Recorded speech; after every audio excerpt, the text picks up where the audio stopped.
ఇక భద్రాద్రి రామయ్యను శ్రీ దేవనాథ రామానుజ జయస్వామి దర్శించుకున్నారు. ముందుగా ఆలయం వద్దకు వచ్చిన జయస్వామిని వారిని ఆలయ అర్చకులు పూలమాలతో స్వాగతం పలికారు. మేళతాళాలతో జయస్వామిని వారు లోపలికి ఆహ్వానించారు. రామయ్య దర్శనం అనంతరం ఆయన లక్ష్మీ తాయారు అమ్మవారి ఆలయంలో ప్రత్యేక పూజలు నిర్వహించారు.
ఒక్కొక్కసారి మనకి అంతా తెలుసు కాదు కదా, ఒక్కొక్కసారి ప్రశ్నకు సమాధానం మనం సరిగా పెట్టకపోయినా అయ్యా నువ్వు ఎంచుకున్న సమాధానం సరైనది కాదు, ఇది సరైన సమాధానం అని మళ్ళీ మనకి ఆ సిస్టమ్ మనకి ఆ సరైన సమాధానాన్ని కూడా చెబుతుంది.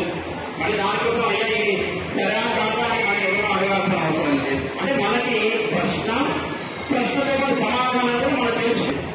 ఇలా రోజుకు 10 ప్రశ్నలు చొప్పున సుమారు 90 రోజులు 900 ప్రశ్నలు ఆమూలాగ్రము మనకి ఆరంభం నుంచి చివరి దాకా